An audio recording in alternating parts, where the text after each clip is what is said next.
안녕하십니까, 엄태용입니다. 자, 오늘은 제2편 우연물의 성질 및 취급 OT 시간이죠. 자, 우연물의 성질 및 취급 이 제2편 이 부분은 출제 빈도가 가장 높은 부분이죠. 그죠? 출제 빈도가 40에서 45%, 많게는 50% 이상 나올 때도 있습니다. 그래서 여러분은 이 파트는 반드시 잘 해놓으셔야 돼요. 자, 이 파트에서 우리가 어떤 걸 배워야 될지 한번 같이 볼까요?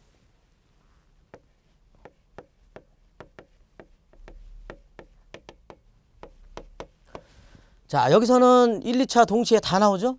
그래서 뭐 다른 건 못 하더라도 이 파트는 반드시 하셔야 돼요. 자, 첫 번째.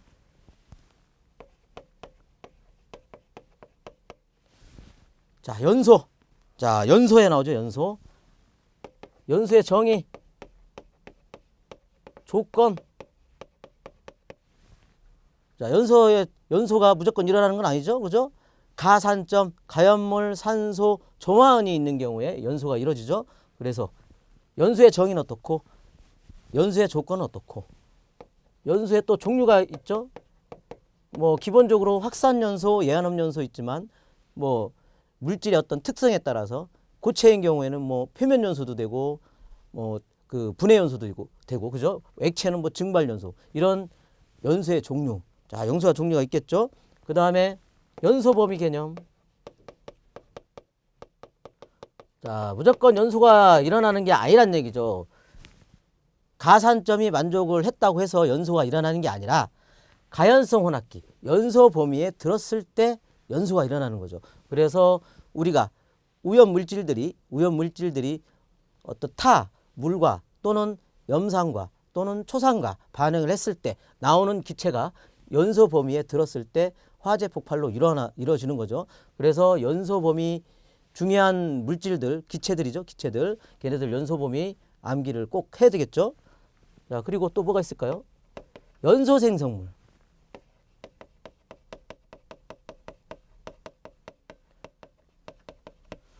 그죠? 연소는 완전 연소, 불완전 연소를 하죠.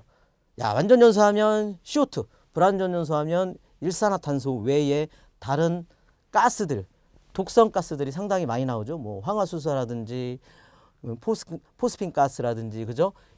화재가 나면 그 인명피해 부분이 열에 의한 어떤 그 열 손상이 아니고 연소 생성물에 나오는 유독가스에 의해서 사망하는 사례들이 많이 있죠. 그래서 연소 생성물들이 어떤 것들이 있는지 이런 것들이 좀 중요하겠죠. 자, 우리가 우연물이지 않습니까? 우연물이기 때문에 유류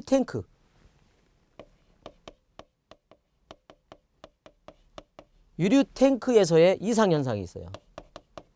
이상현상은 연소현상이라고 하죠. 그냥 연소현상. 이제 재해 형태라고 합시다. 그게 더 낫겠네요. 재해 형태. 자, 우연물에서는 유류가 중질류, 경질류로 나눠지죠. 사류연물을 주로 얘기를 하는 겁니다. 그랬을 때 중질류에서 일어날 수 있는 그 재해 형태. 첫 번째가 너무나 잘 아시는 보일오버.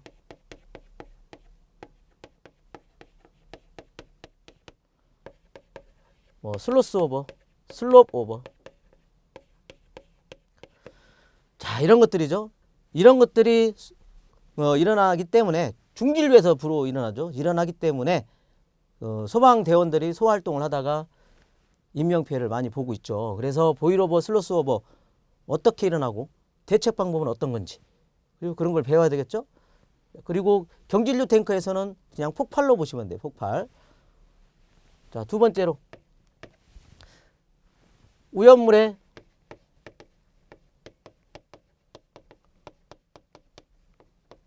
성질. 자, 본격적으로 이제 우연물의 성질을 보는 거죠. 자, 우연물의 성질 1류에서 6류 있죠. 그죠? 자, 성질,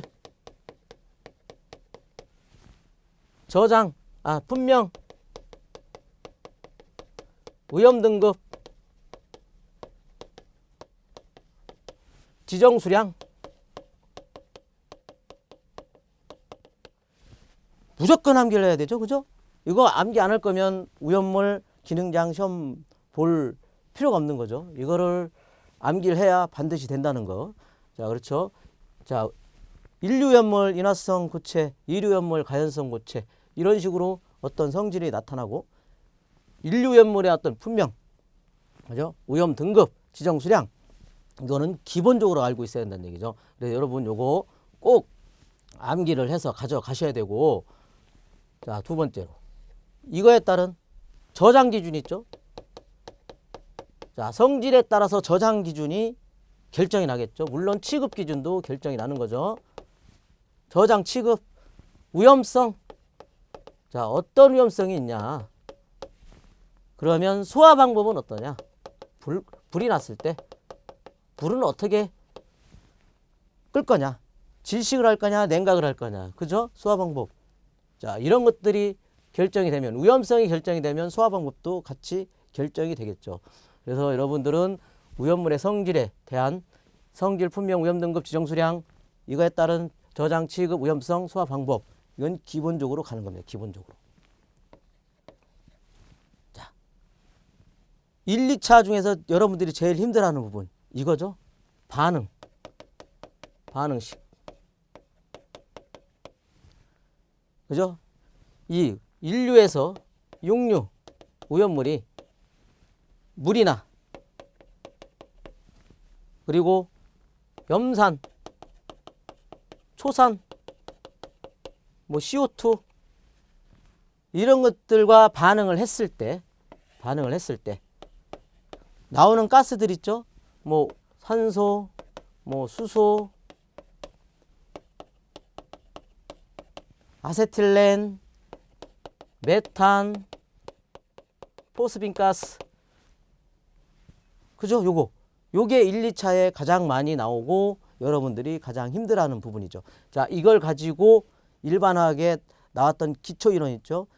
이상기체 상태 방식이라든지 보일샤라 법칙을 이용해서 또 거기에 부피라든지 분자량이라든지 몰수라든지 질량이라든지 구하는 문제들이 나오죠. 그렇게 한 번 더 나가면 점점점 힘들어지는 거죠. 하지만 우리는 나왔던 문제만 나오기 때문에 나왔던 것만 무조건 암기하면 쉽게 자격증을 취득할 수 있다는 얘기죠. 그래서 요거 기본적으로 반응식 세팅을 해놓고 계속 암기하시면 돼요. 자, 그래서 이 부분이 중요하다. 그리고 또 뭐가 있을까요? 자, 소화 방법이 있겠죠. 소화 방법.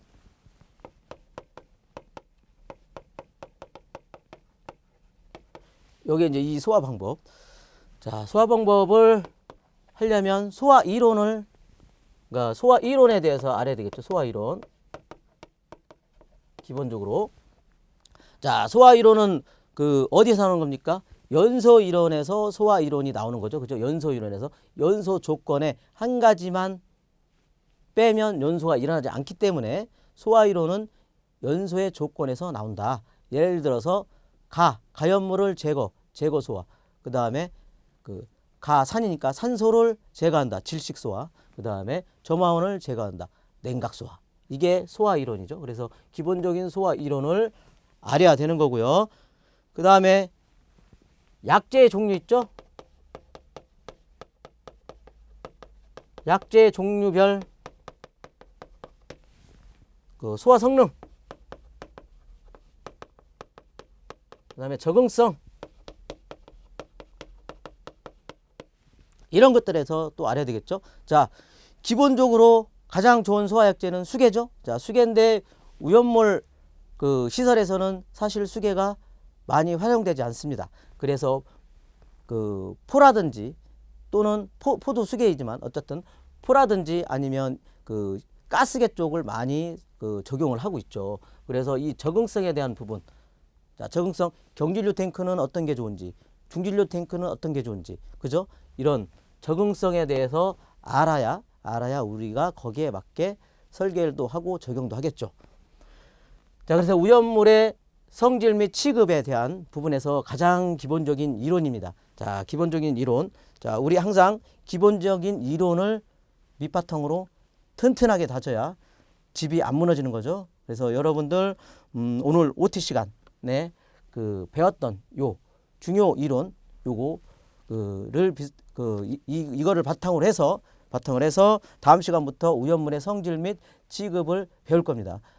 너무 어렵게 생각하지 마시고 수업 시간에 저와 하는 부분만 같이 하는 거로 하셔가지고 열심히 해가지고 한 번에 우연물 기능장 필기 딸 수 있도록 했으면 좋겠습니다. 자, 이것으로 우연물의 성질 및 취급에 대한 OT 시간을 마치겠습니다. 다음 시간에 뵙도록 하겠습니다.